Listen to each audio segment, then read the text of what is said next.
Nasusulat, hindi lamang sa tinapay nabubuhay ang tao, kundi sa bawat salita na nanggagaling sa bibig ng Diyos. Atin pong i-recite ang sumasampalataya. Sumasampalataya ako sa Diyos amang makapangyarihan sa lahat, lumalang ng langit at lupa at kay Hesukristo na anak niya, Panginoon natin na sa hiwaga ng Espiritu Santo, pinanganak ng Birhing Maria, nagdamdam ng hirap sa katulad ni Poncio Pilato, ipinako sa krus, namatay at nilibing sa ikatlong araw at nabuhay sa mga patay.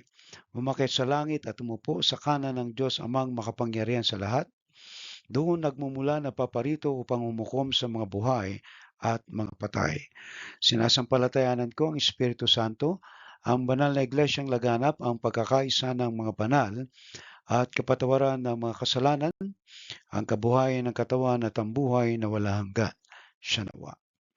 Atin pong i-recite ang sumasampalataya, ang 10 utos. Huwag kang magkakaroon ng ibang Diyos sa harap ko. Huwag kang gagawa para sa iyo ng larawang inanyuan. Huwag mong babanggitin ang pangalan ng Panginoon mong Diyos sa walang kabuluhan. Alalahanin mo ang araw ng Sabat upang iyong pangilin. Igalang mo ang iyong ama at ang iyong ina. Huwag kang papatay. Huwag kang mangangalunya. Huwag kang magnanakaw. Huwag kang magbibintang sa iyong kapwa. At huwag mong iimbutin ang anumang bagay ng iyong kapwa. Pagpalain naman ng Diyos ang pagkabasa ng kanyang mga salita. Kayo po ay nakatunghay sa thematic sermon of the Bible at ating pong tinatalakay ang bawat tema ng aklat ng Biblia. At nadaanan na po natin ang Old Testament, ang Law, ang History, Wisdom, Prophets. And then tayo po ay narito ngayon sa New Testament at ating pong nadaanan ang Matthew, Mark, at ngayon po ay narito tayo sa aklat ng Lucas. Okay?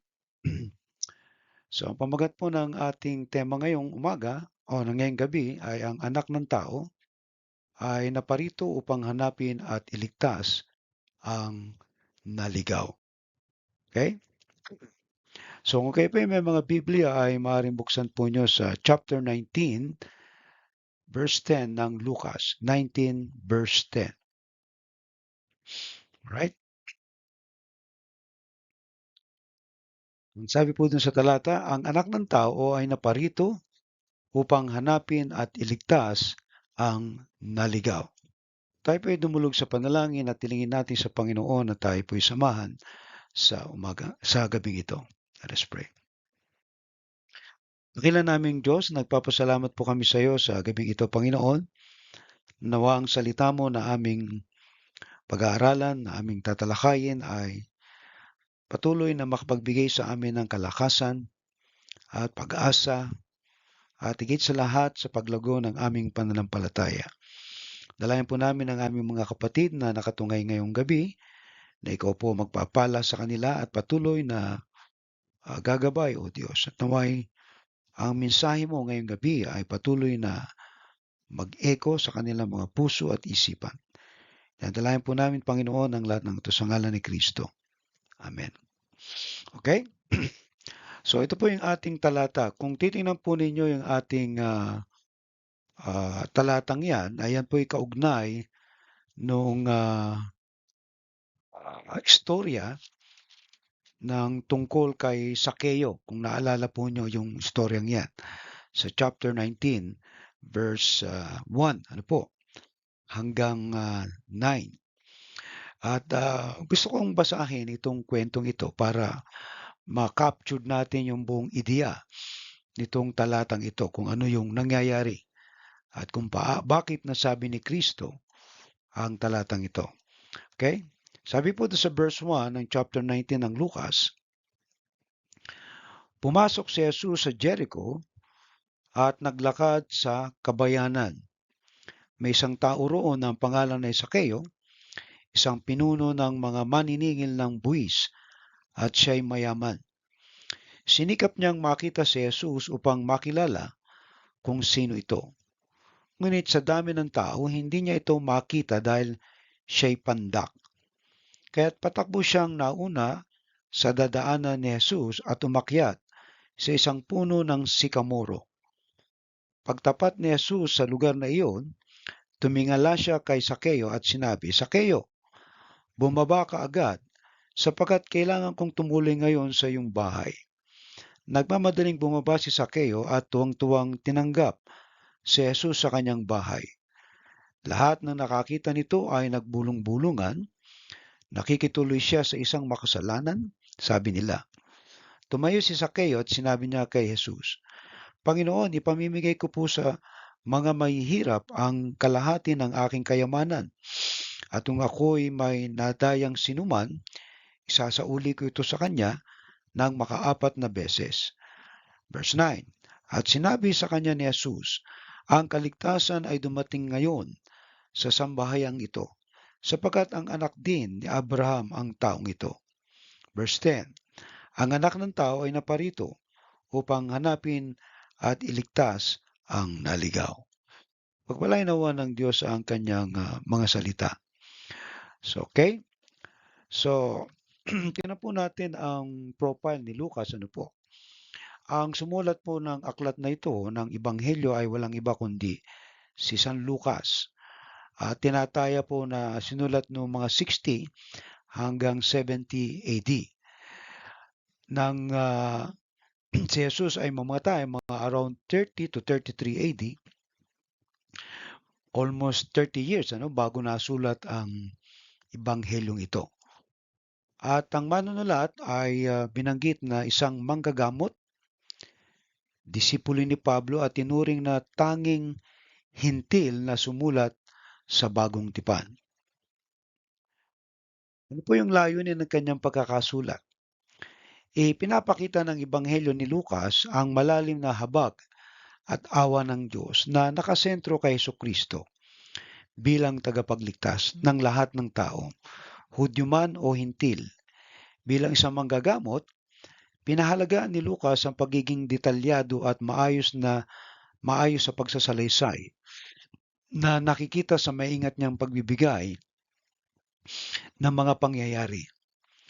Nilalayon niyang maipakita si Jesus bilang anak ng tao na dumating upang hanapin at iligtas ang mga makasalanan. At ang tema po natin dito, katulad ng ating laging nababanggit, na ang bawat aklat ay may mga tema. At ang pangunahing tema ng Lucas ay ang kaligtasan para sa lahat ng tao. Ang Ebanghelyo ay nakasentro sa mapagmahal na plano ng Diyos upang iligtas ang salibutan na ipinapakita sa pamamagitan ng buhay, kamatayan at muling pagkabuhay ni Jesus. Kaya nga mga kaibigan at mga kapatid, kung kayo ay nakikinig, ang tema nito ay ang kaligtasan na nihahatid ng ating Panginoong Jesucristo sa buong mundo. Okay? So, yung pong ating talata na binasa kanina, yung chapter 19, verse 10, ay malinaw na binabanggit doon, yung mga layunin ng pagdating ng anak ng tao. Ang tanong po natin doon sa talata ay, ano ba yung kahulugan ng anak ng tao sa talatang ito? Ang sagot po natin dyan, ang anak ng tao ay isa pong title o titulo na ginagamit ni Jesus upang tukuyin ang kanyang sarili. Tumutukoy ito sa kanyang pagiging Mesyas at kanyang pagkakilanlan bilang Diyos na nagkatawan tao. Pinapakita nito ang kanyang pagpapakumbaba bilang tagapagligtas ng sangkatauhan. Ngayon ay may mga tao po tayong mga tumututol sa pagka-Diyos ni Kristo. At dahil nabanggit niya na siya ay isang tao lamang. Subalit sa kabila ng mga pagtuligsang ito, ay hindi nila nakita na may iba pang pahayag patungkol sa kanyang katauhan sa aklat ni Juan, na kung saan ay tinukoy doon na ang salita ay ang sa pasimula pa ay naroon ang salita at ang salita ay kasama ng Diyos at ang salita ay Diyos. At yung salitang yan ay nagkatawan tao. At walang ibang tinutukoy dyan, kundi ang anak ng tao Ang Mesyas, walang iba kundi si Jesucristo. Kaya hindi po tayo dapat malito sa kanyang pagkatao kung ito man ay nilagyan ng titulo ng kanyang pagkatao na sinasabi dito ni Lucas na anak ng tao. Okay?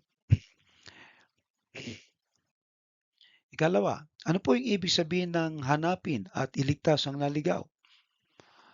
Ang sagot po natin diyan, ang hanapin at iligtas ang naligaw ay sumisimbolo sa misyon ni Jesus na abutin ang mga taong nalayo sa Diyos dahil sa kasalanan. Ang naligaw naman ay maaaring tumukoy sa mga makasalanan, sa mga nawalan ng landas o sa mga hindi nakakakilala sa katotohanan ng Diyos. Ipinapakita rito ang malasakit ni Jesus na ibalik ang tao sa tamang relasyon sa Diyos. Kung kaya nga mga kapatid, ang misyong ito ni Jesus bilang Mesyas, hanapin at iligtas ang naligaw, ay ito yung masasabi natin na hanggang ngayon ay nagaganap. At kung hindi man si Jesus ang nagdadala, yung kanyang mga alagad, yung mga tumanggap ng pagliligtas niya. Katlo, ano po ba ang konteksto ng talatang ito? Ang talatang ito ay bahagi ng kwento na nabanggit natin kanina kung saan ay nakipagtagpo si Jesus kay Zacchaeus o kay Zaccheo, isang maniningil ng buwis na itinuturing na makasalanan ng kanyang komunidad. Sa kwento, ipinakita ni Jesus na ang kanyang misyon ay para sa lahat ng tao, lalo na sa mga itinakwil ng lipunan. Ang konteksto ay nagpapakita ng kahalagahan ng pagsisisi, pananampalataya at biyaya ng Diyos. Kung inyo pong natunghayan yung ating kwento patungkol sa tagpo ni Jesus at ni Zaccheo, ay si Zaccheo ay nag-abang kay Jesus dahil nga maliit siya at umakyat siya sa puno at hinintay niya si Jesus dumaan at eksaktong-eksakto nang mapatapat siya doon sa puno ay tumingala si Jesus at siya ay pinababa nito. So dito, doon sa kanilang pag-uusap ay makikita natin yung tunay na pananampalataya, pagsisisi ni Zacchaeus sapagkat sabi niya, ito kumbaga itinatakwin ng lipunan ito eh. Kumbaga outcast ito dahil sa mga mata ng Hudyo, siya ay isang makasalanan, isang kurap na maniningil ng buwis. Kaya yung kanyang sinabi kay Jesus, kung meron siyang nadaya, naloko, ay ibabalik niya ng ika-4 na beses. So dito ay sinabi ni Jesus na ito ay isa rin sa mga anak ni Abraham. And Abraham is the father of faith. At yan ang tinatawag nating affinity na lahat ng mga sumasampalataya sa Diyos ay anak, ay katulad din ni Abraham. Kaya sinabi niya, anak din ito ni Abraham. Alright? So doon ay makikita natin sa tagpong yon na talagang ang mga makasalanan ay hinahanap ng ating Panginoon. Okay? Kaapat, paano ipinapakita ng talatang ito ang layunin ng ministeryo ni Jesus?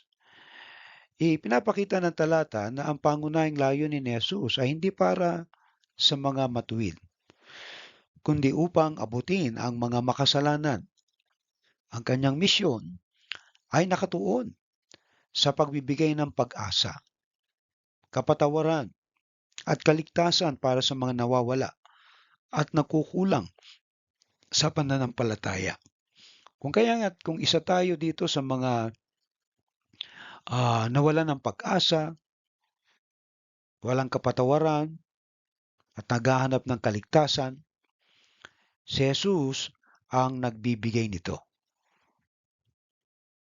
Ikalima, paano naangkop ang talatang ito sa buhay ng tao sa kasalukuyan? So ngayon, tinitingnan natin yung relevance nitong verse na 'to kung ano application nito sa atin, ano po. Sa kasalukuyang panahon, ang talatang ito ay nagpapaalala na walang sino man ang huli na para sa pagbabago at kaligtasan. Walang sino man daw huli, ano? Dahil ang pag-ibig at tabag ni Jesus ay bukas sa lahat, lalo na sa mga nakakaramdam ng pagkakasala o pagkawala. Hinahamon din tayo ng talata na tularan ng halimbawa ni Jesus sa pagpapakita ng pagmamalasakit sa iba, lalo na sa mga nangangailangan ng pag-asa. Mga kaibigan at mga kapatid, ngayong gabi, marami na tayong mga kwento o mga nabasa o napanood ng mga kwento ng biyaya ng Panginoon, yung kanyang pagliligtas. Kahit sa mga bansa na itinatakwin nila ang ebanghelyo. May mga napaulat na kwento kahit sa Saudi Arabia, mga milyon na katao ang lumalapit sa ating Panginoon. Yan ay kumbaga ang lugar na yan ay Islam country yan eh. Pero ang Panginoon ay naging mahabagin pa rin sapagkat may mga tao talaga siyang pinili kahit mga nasa Islam country. Sa kanila kasi ay ang tawag sa'yo pagka ikaw ay hindi naniniwala doon sa kanilang pananampalataya kay Allah, ang tawag sa'yo ay infidel at ikaw ay dapat mamatay. Lalo na ngayon, dahil dyan sa Saudi Arabia, ultimong kahit anak ng hari, prinsipe ng Saudi, ay tumanggap sa Panginoon. At dito nakita niya na ang pagliligtas ay na kay Jesus lamang. Kaya kahit sa panahong ito, sa amang sulok ng mundo, ang mabuting balita ng pagliligtas ni Jesus ay patuloy pa ring ipinapangaral. Kaya marami tayong mga missionary ngayon. Ngayon, hindi lang po mga missionary na. Kahit nga po yung mga nasa YouTube channel, mga Facebook, Instagram, may mga nangangaral dyan. At makikita natin ang progress ng knowledge, yung mga technology ngayon na ginagamit. Grabe. So kaya wala nang dahilan ng mga tao na hindi makapakinig ng mabuting balita. Yan ay biyaya ng Diyos yan. Para yung mga nasa malalayong lugar na hindi naaabot ng gospel, ay maaabot kasi ang cellphone ngayon ay grabe. May mga tao na hindi lamang dalawa o isa, dalawa, tatlo ang cellphone. At yan ay nagpapakita lamang na ang communication ay malaya na ngayon. Kaya wala nang dahilan ng mga tao na hindi sila makakadinig ng mabuting balita ng pagliligtas ng Panginoon. Ang sabi nga doon niya, yung hanapin, yung mga naliligaw at iligtas. At ako'y naniniwala na sa panahon natin ngayon, ang social media, ang mga technology na ginagamit natin, ay paraan ng Diyos para abutin ang mga tao. Okay? 6. Ano yung aral na maaaring makuha mula sa talatang ito? Ang pangunahing aral mula sa talatang ito ay ang kahalagahan ng misyon ng kaligtasan ni Jesus. Itinuturo nito na ang Diyos ay aktibong naghahanap ng mga naliligaw upang ibalik sila sa kanyang piling. Hinihikayat din tayo na maging mapagpakumbaba, handang magsisi at tanggapin ang kanyang pag-ibig at biyaya. Mga kapatid, ang talatang ito, kahit na ito ay 2,000 taon na nakalilipas, ito ay laging bago. Ang misyon ng ating Panginoon ay hanapin at iligtas ang mga tao. Okay? So kaya yung ating pong paksa ngayon, ang tatalakayin natin ay ang anak ng tao ay naparito upang hanapin at iligtas ang naligaw. Kung ating tutukuyin ang buong kwento nito, mula pa doon sa Garden of Eden, alright? hanggang sa kapanganakan ni Kristo, sa kanyang pagdurusa, pagkamatay, pagkalibing, pag-akyat sa langit. Alright? Siya ang nilalaman ng buong Biblia mula dun sa Genesis at hanggang Revelation. Yan ang mensahe ng Diyos sa atin. At ang pinaka-bottom line ng aklat ng Lucas ay hanapin ang mga tao at iligtas sila. Ibalik sila muli sa Diyos sa pamamagitan ni Kristo. Si Kristo ang ipinangakong Mesyas na magliligtas. At ito ay hindi nalingid sa atin sapagkat taon-taon ay nagse-celebrate tayo ng Christmas and Holy Week. Pagka Christmas, ipinanganak si Kristo. Pagka Holy Week, namatay si Kristo. Pero marami pa ring mga tao ang hindi nakakaunawa na kung bakit may Christmas at may Holy Week. So sa kasaysayan ay alam nila na si Kristo pinanganak. Si Kristo ay namatay at nilibing at umakyat sa langit. Pero yung Kristo na nais ng Diyos na makilala natin ay ang Kristo na ating tinanggap na Panginoon at tagapagligtas ng ating buhay para tayo ay maligtas. Okay? So ngayon ay magtatanong tayo, paano kaya hahanapin ni Kristo itong mga taong ito na naligaw? Sino maghahanap sa kanila? Paano natin sila mahahanap? Okay? Sino kaya yung mga taong pinili ng Diyos para maligtas? Siguro may mga tanong tayo na minsan ay napapuzzle tayo sa nadidinig natin. Katulad ng paksang ito, ano? Sa daming tao sa mundo, ngayon ay nag-a-average na tayo ng mga 8 billion people around the globe. Sino kaya sa kanila ang ating hahanapin para maibahagi ang mabuting balita at sila'y maligtas? So, hindi po tayo ang naghahanap niyan. Kung babalikan natin ang paraan ng Diyos kung paano ko siya kumilos, ay nasa pamamagitan ng kanyang kapangyarihan. Before the foundation of the world, ay may mga hinirang na siya. At itong mga hinirang nito ay darating doon sa punto na sila ay makikita. Sapagkat ang Diyos ang kumikilos din sa buhay nila.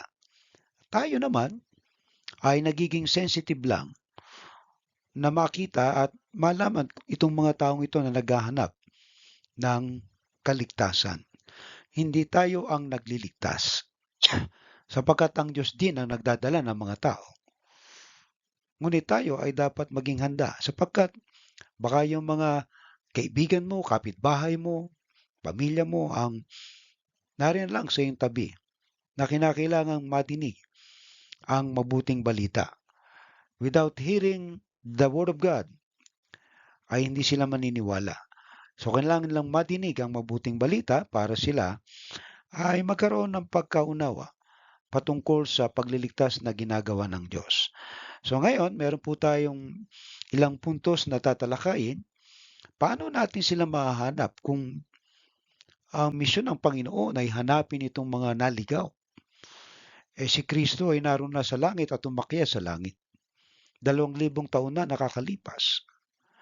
Kung gusto ng Diyos na iligtas ang mga tao, paano natin gagawin ito? O paano niya ito gagawin?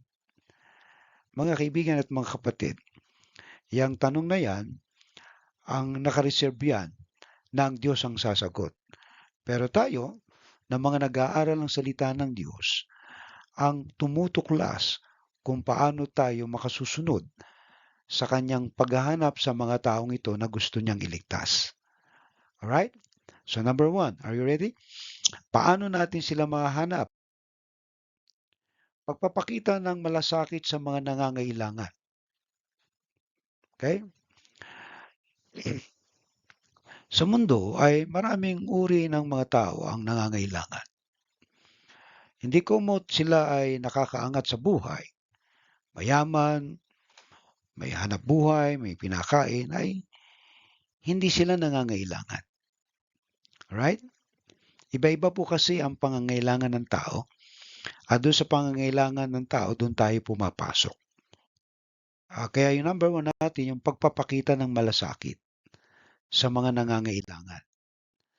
Tulad ni Jesus na naghahanap sa mga nawawala o naliligaw. Maaaring tayong magpakita ng malasakit sa kapwa nating nawawala sa landas o nahihirapan sa buhay. Tulad ng mga taong naguguluhan, nalulungkot, o nawala ng direksyon. Kung titingnan po ninyo ang buhay ni Zacchaeus, mayaman po siya eh. Isang maniningil ng buwis at siya nagkukolekta ng pera. Pero siya po ay outcast o kumbaga siya'y ah, kinasusuklaman ng lipunan sa kanyang pamumuhay dahil kumbaga nga po ay isa siya sa mga ah, kumbaga ah, kurap nga po eh. Dahil siya'y naniningil ng buwis sobra doon sa ipinapataw ng Roman Empire. So dito, makikita natin na may mga taong nangangailangan ng kalinga. At ang kalingang yon ay nakita ni Zaccheo kay Jesus.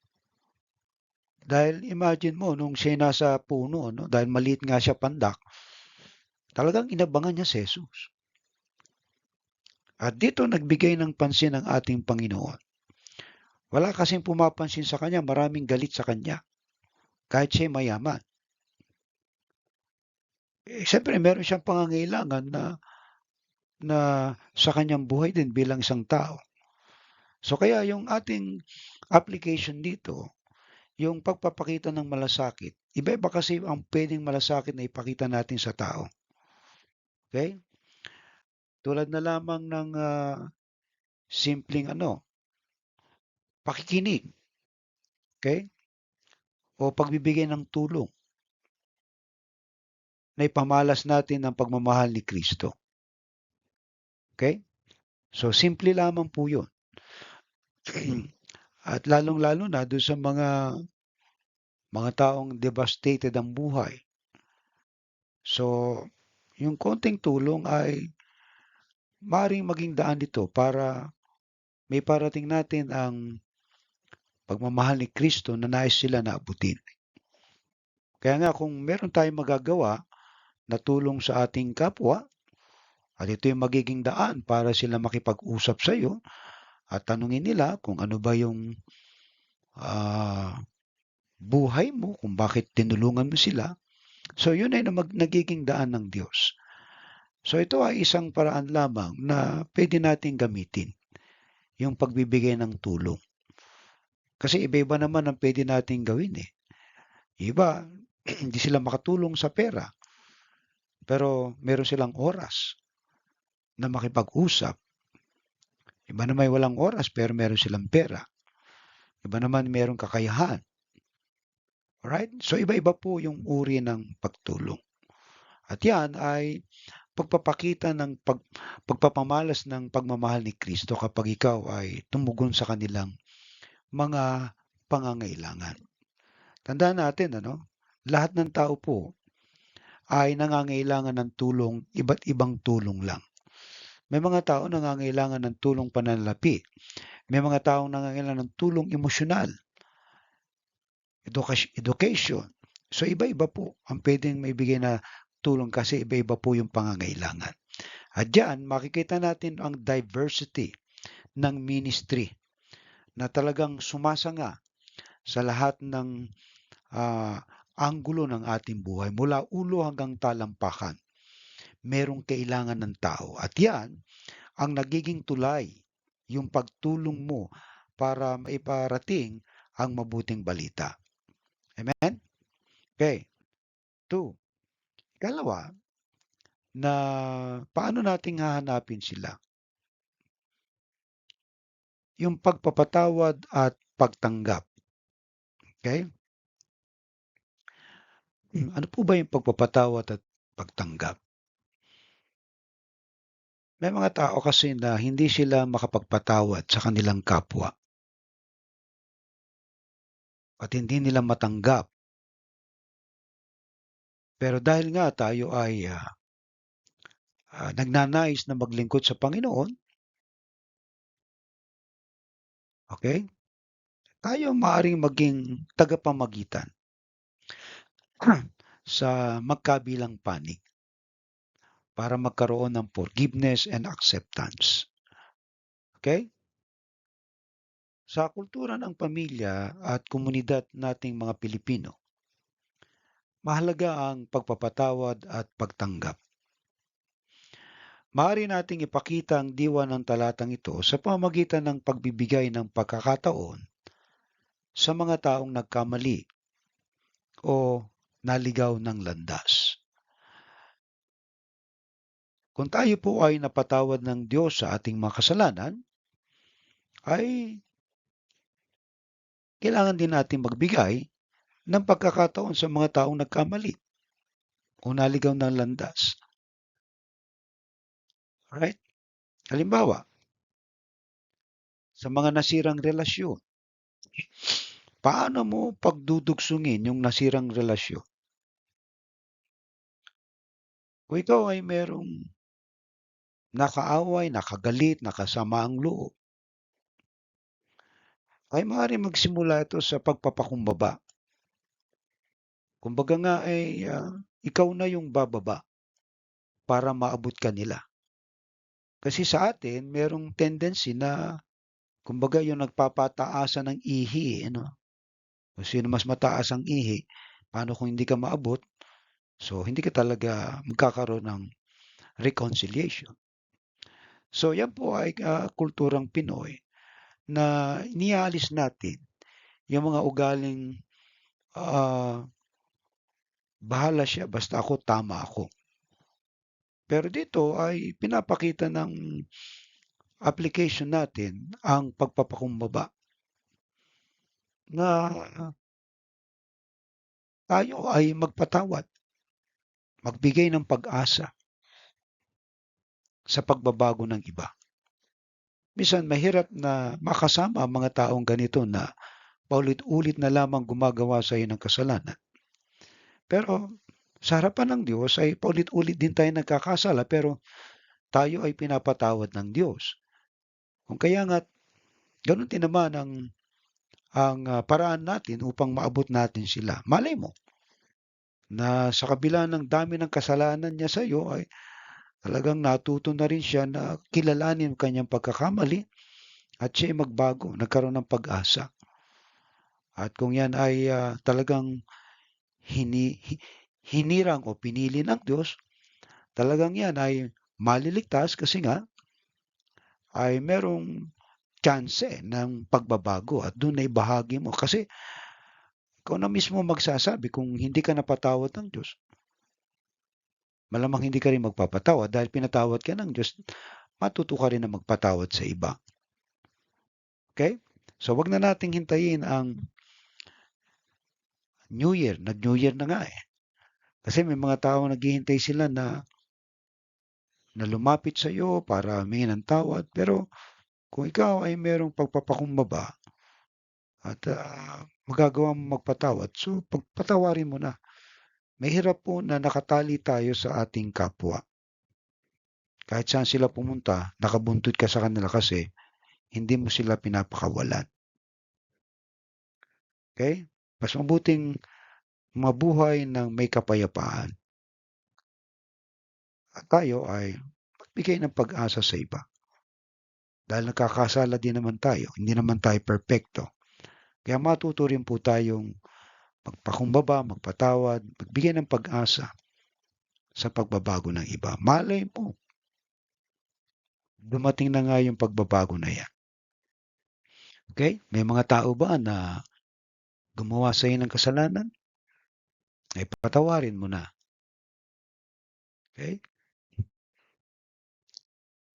Tatlo, pagiging bahagi ng misyon ni Kristo.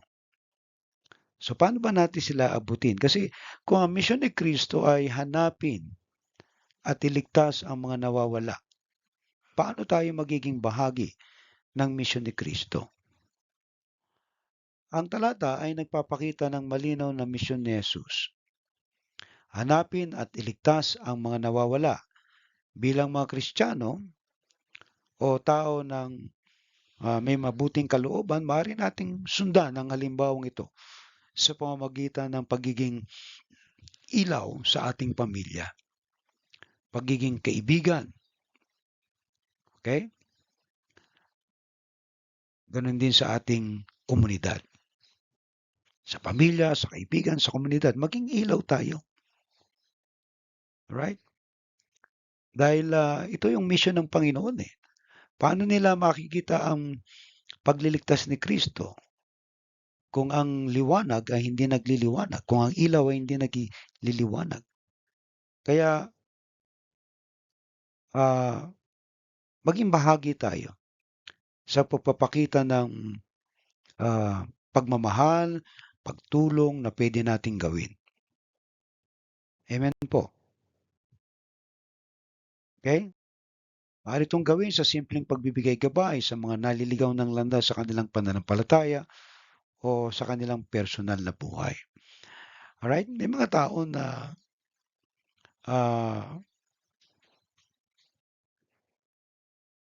kulang sa kanilang pagkakakilala sa Diyos. Dito tayo pwedeng pumasok sa pamamagitan ng pagtuturo o paggabay sa kanilang personal na buhay. Yung sila'y napapayuhan mo upang mapabuti ang kanilang buhay. Alright?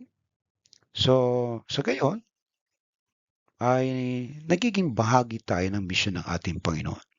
Kaya nga po ang pangangaral ng salita ng Diyos na patuloy nating ginagawa ay patuloy na nagbubuo o nagpapatatag ng pananampalataya at naggagabay sa buhay personal, sa personal na buhay ng mga tao na naliligaw. Kasi kung ikaw ay hindi mo alam ang gagawin sa buhay mo, so sino ang mag-aakay sa iyo? Ngayon, kung alam natin ang katotohanan, so tayo yung pwedeng gumabay sa kanila. Akayin natin sila sa simbahan, akayin natin sila sa pagsamba, akayin natin sila na makinig ng salita ng Diyos. Dahil yun lang magagawa natin eh.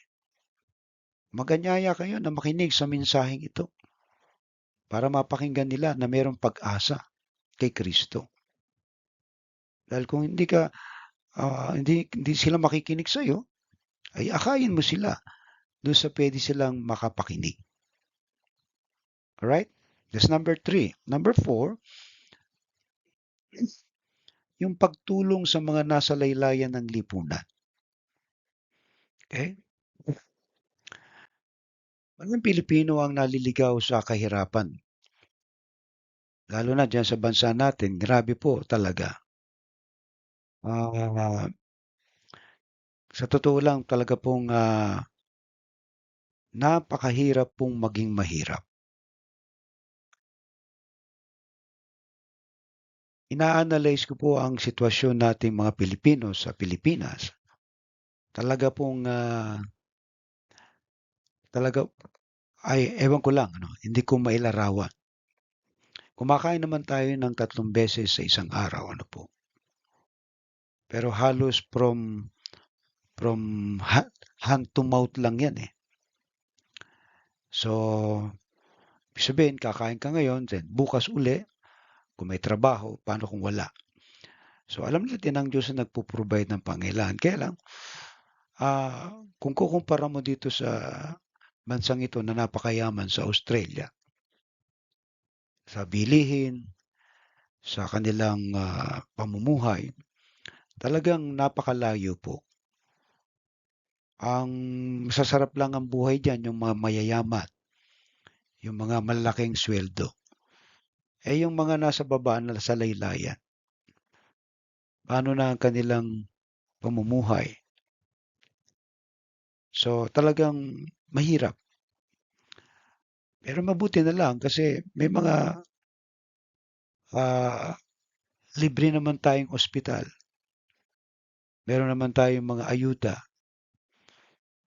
Kaya lang 'pag chineck mo, napakalaki ng revenue ng ating bansa lalo na sa OFW ay, sa mga taxes na binabayad ng mga Pilipino ay mahirap pa rin ang bansa. Yung mga nasa laylayan na halos baon sa utang, utang sa 5-6, utang sa mga microfinance para lamang makalutang sila. So, napakahirap po talaga. Yun po sa ekonomiya ng ating buhay, ano? Kasi naranasan ko din yan. Talagang napakahirap. Naalala ko noon ako ay nawala ng pamasahe, nagmi-mission ako diyan sa Commonwealth. Eh, talagang sabi ko, paano kaya ito? Pero salamat na lamang naalala ko yun, may mga kapatid na nag-ambagan ng pamasahe.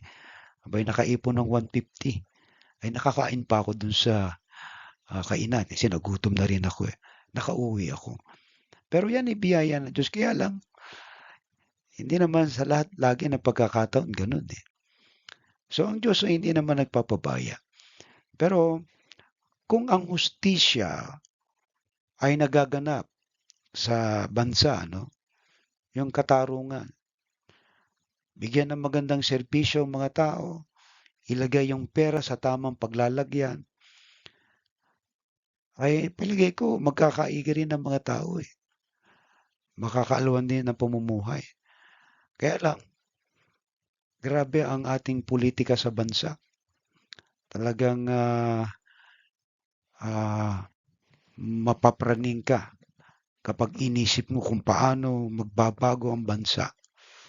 Ano mangyayari ang mga gusto nating mangyari. Kasi ikumpara mo yung pamumuhay sa Pilipinas at pamumuhay dito sa bansang ito, ang mga middle class dito, halos makita mo, iba naman dito, cleaner lang eh, ang gaganda ng buhay nila. Iba eh, tagapaglinis lang o nag-aalaga o nag-a-apple picking. Kontento ang buhay nila, maayos. Eh dyan, kung sino pa yung mahirap ang trabaho, ay talagang yun ang mahirap ang buhay. Okay? So, kahirapan po. And then yung kawalan ng edukasyon. So, meron tayong edukasyon, pero yung edukasyon natin, competitive. Yung tinuturuan tayo na mag-excel. Pero yung ugali, hindi nagbabago. Alright? So, isa po ring ano yan, batayan ng isang mabuting pagkatao. Iba nandadaya para lamang mag-excel sa exam. Eh, yung kanilang pag-uugali ay hindi naman nagbago. Alright? So, may mga edukado tayong mga tao, pero ang kanilang pamumuhay ay taliwas doon sa kanilang pinag-aralan. Sapagkat kung sino pa ay may mga doctorate degree, master's degree, sila yung mga magnanakaw sa lipunan. So, nakakalungkot po yan. And then, ang addiction. So, paano mo matutulungan yan? So, talamak ang drugs sa bansa. Akala nga ni Duterte in 6 months tapos ubos ang drugs. Napatunayan niya na hindi totoo. Kasi sa dami ng mga smuggler na pumapasok sa bansa at kalimitan ay yung pang mga nasa tungkulin ang gumagawa nito. Kaya maraming adik sa bansa. Paano nating tutulungan ang mga taong ito? Okay? Ang inspirasyon mula sa talatang ito ay maaaring magsilbing hamon sa atin upang tumulong sa mga nangangailangan sa abot ng ating makakaya. Kung ano lang magagawa natin, tulong sa ating kapwa. Kumbaga, magsimula lang tayo ng konting ripple, and then yung ripple na yan, pwedeng lumaki yan. Pagka may nakita silang mga tao na do'n sa mga adhikain mo ng pagtulong, pagkakawang gawa, alright? Ay dadami din 'yan. Pero yun nga, 'pag napasok ng pulitika 'yan, tapos na tayo, okey? So, dito kasama na po natin yung pagboboluntaryo sa outreach program, feeding program, o simpleng pagbibigay ng tulong sa mga mahihirap, alright? So, sa totoo lang marami po talagang nangangailangan. Eh, sino po yung aabot sa kanila, sino magmimisyon? So tayo kahit sa konting paraan, yung misyon, nakakatulong tayo sa ating kapwa, ay maliit lang yan. Pero yun lang kasi ang kakayanan natin eh. Pero kung tayo pagpapalain ng Diyos, talagang maraming tao pa matulungan. Kaya lang may mga tao na pag tinulungan mo, hindi nila tinutulungan ang kanilang sarili. So, nakakalungkot yun. Kaya may mga tao na gustong tumulong, kaya lang parang ano eh, yung asa na lang. Hindi sila nagsisikap na magbago ang kanilang buhay. Alright? Kaya wala tayong magagawa. May mga taong gusto mang tumulong, pero ayaw nilang tulungan din yung kanilang mga sarili. Right? Katulad itong programa natin ito na meron tayong Sunday worship service online. Na gustong-gusto kong matuto itong ating mga kapatid. Pero wala silang panahon para makinig. Pagbulay-bulayan ng salita ng Diyos.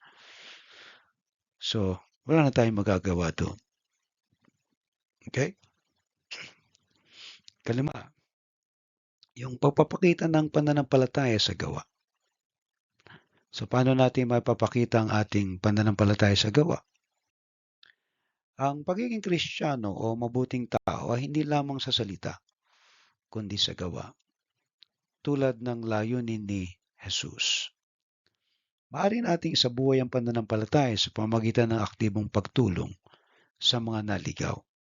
Mga tao na wala ng pag-asa, mga tao na wala ng direksyon, mga tao na wala na ng lakas ng loob. So tayo maaaring gamitin ng Diyos para sa mga taong ito. Kung kaya nga yung ating pananampalataya ay nilalapatan ng gawa. Maaaring ito ay membro ng pamilya mo, mga kamag-anak, kaibigan, kapitbahay. Sila ang pwedeng mga naliligaw, nawawalan ng pag-asa, ng direksyon. Ikaw ang pwedeng magbalita sa kanila na mayroong pag-asa kay Kristo. Right? Yung makinig ng salita ng Diyos ay isa pong malaking ano yan. Kumbaga, payo na pwede mong ibigay sa kanila. Ngayon, kung hindi naman sila makikinig at ayaw nila, wala na tayong magagawa doon. Pero tayo, we walk the talk. Kung ano sinasabi natin, ginagawa natin. Okay? Anim, yung pagiging gabay ng kabataan. Bahagi po ito ng paghahanap ni Kristo. Right? Doon sa mga naliligaw. So, paano tayo magiging gabay ng kabataan? Sa konteksto ng pamilya at komunidad sa Pilipinas, madalas naliligaw ang kabataan dahil sa mga tukso, maling impluensya, o kakulangan ng gabay. Tatlo, no? Tukso, maling impluensya, o kakulangan ng gabay. So, aliman sa tatlong ito, mga kabataan na hindi nakapagtapos ng pag-aaral kasi nabuntis, kasi nag-drugs, kasi napabarkada. So, yun nga, mali yung kanilang na sadlakan. Dahil kakulangan din ng gabay, hindi rin naturuan. So, kaya yung sitwasyon natin, na kung paano magkakaroon ng malakas na impact kasi ang mga kabataan niya ng next generation ng bansa eh. Pero kung yan ay mga nalulun sa bisyo, wala nang pag-asa ang bansa. Pero kung yan ay mga naturuan patungkol sa Diyos, pagkatakot sa Diyos, malamang sila yung mga generation na mag-ahon sa kahirapan ng bansa. So lalo ngayon, pag tinignan mo yung ating politics, para ng para ng ah, teleserye, pelikula. Dahil sa dami ng artista na nariyan na hindi naman mga abogado, hindi naman mga mambabatas talaga, ay pinili ng mga tao. Yan ang pinili ng mga tao. Kaya yun ang resulta. So, kung tayo ay, sabagay, may panahon pa naman para matuto. Kaya lang ang tanong ay kailan tayo matututo. Alright? Kapag nabibili ang boto, sasabihin na iba, kunin mo yung pera, pero wag mong iboto. So, ano kaya ang pagkakaiba nun?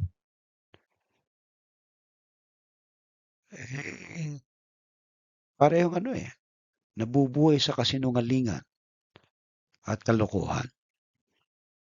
Walang integridad. Alam niyo mga kapatid, isa sa mga values na maituro natin ay yung tunay na pagkatao na magkaroon ng galang sa kapwa, pagpapahalaga sa sarili at sa kanyang kapwa. Yan ay itinuturo na ng ibang bansa sa kanilang mga kabataan. Lalo na yung paggalang sa kanilang kapwa. Pero sa atin, medyo grabe ang competition talagang tinuturo ng ating edukasyon. Kinakailangan mag-excel ka, kinakailangan maging magaling ka. Na kahit na masama ang pagkatao mo at ugali mo, basta magaling ka. So malaking problema natin yan. Kaya yung mga magagaling, ayun, dahil sa galing, magaling din magnakaw. Nakikis niyo po? Yung isang dating presidente na dahil sa galing niya, convicted ng pagpatay, nabilanggo, naging abogado, so yun, naging presidente sa galing. Bus ang yaman ng bansa. You see that? So, mga kapatid, tingnan po natin ang pwede nating gawin, paghahanap sa mga taong na nangangailangan kay Kristo. Itong mundo ay hindi po pabuti. Ito ay pasama ng pasama. Pero ganun pa man, ang Diyos ay hindi makukulang sapagkat tinuturuan niya tayo na magkaroon ng pagkatakot sa Kanya. Okay? At makasunod dun sa misyon na ginawa ni Kristo. Okay? Ang talata pong ito ay isang paalala na tungkulin nating hanapin sila. Tulungan silang makita ang tamang landas at ilapit sila sa tamang prinsipyo at pagpapahalaga. Okay? Ito, pagbabahagi ng mabuting balita. So, paano natin ibabahagi ito? Ang talata po ay nagpapaalala sa kahalagaan ng pagbabahagi ng Ebanghelyo sa mga hindi pa nakaririnig o sa mga napalayo sa pananampalataya. Sa paraang ito, nagiging kasangkapan tayo sa paghahanap at pagliligtas sa mga nawawala. Kaya tayo po ay nagpapatuloy lamang na mangaral ng salita ng Diyos. Kahit nga tayo ay nasa malayong lugar at kahit dito sa bansang ito, ay sinisikap natin na maging bahagi ng misyon ng ating Panginoon na ipangaral ang kanyang salita sapagkat may mga taong nangangailangan. Hindi komot na sa mayamang bansa ay wala ka ng kailangan. Isa pong malaking kasinungalingan yan. Alright? Laging nangangailangan ng tao. Alright? At ang makapupuno lang niyan sa pangangailangan niyan ay walang iba kundi ang Diyos. So, butin po natin sa lahat ng ito, ang inspirasyon ay ang habag, pagmamahal, at misyon ni Kristo na maaari nating isabuhay sa maliit man o malaking paklan. Sana'y napagpala po tayo ng mensaheng ito na kung paano natin sila hanapin, reviewin na lang po ninyo itong mga nabanggit natin mga puntos. Okay? So tayo po dadako sa ating tithes and offering. Meron pa tayong 5 minutes. At kung kayo po ay nagnanais mag-tithes, so pwedeng ipadala niyo po sa care of kay Sister Merlinda. Alright? And then tayo po idudulog sa ating panalangin on this coming Monday, tomorrow, ay meron po akong devotion here in Australia, English version. Pagdating ng Tuesday, Wednesday, and Thursday, Tagalog version po. Pero yung Monday hanggang Friday, tuloy-tuloy po yan. So pray for me at naway loobin ng Diyos na tayo po ay gamitin ng Panginoon sa paraan na magagawa niya para sa atin. At magpatuloy tayo sa ating paglilingkod sa ating Panginoon at pagpalain ng Diyos ang inyo pong mga kaloob na ibinibigay para sa gawain. Alright, let us pray. Salamat Panginoon sa gabing ito. Aming dalangin ang aming mga kapatid na pagpalain mo po sila o Diyos. Aking dinadalangin ang pagkilos mo Panginoon at ikaw po ang gagabay sa kanila. Bless mo po ang aming mga kaloob at pagpalain mo po ang aming mga kapatid sa gabing ito Panginoon. Ito po ang aking dalangin sa pangalan ni Jesus. Amen and amen. Okay? So sa pangwakas na panalangin natin at announcement, so yung pong mga scholars natin ay I pray na today or tomorrow ay maibigay sa inyo yung inyong mga allowances. Pero yun nga, katulad ng aking nababanggit lagi, ay you help yourself na makakonect sa Diyos, na makapakinig ng salita ng Diyos. Alright? So ito po yung ating pangwakas na panalangin bendisyon. Praise God from whom all blessings flow. Praise Him all creatures here below. Praise Him above ye heavenly hosts. Praise Father, Son, and Holy Ghost. Amen.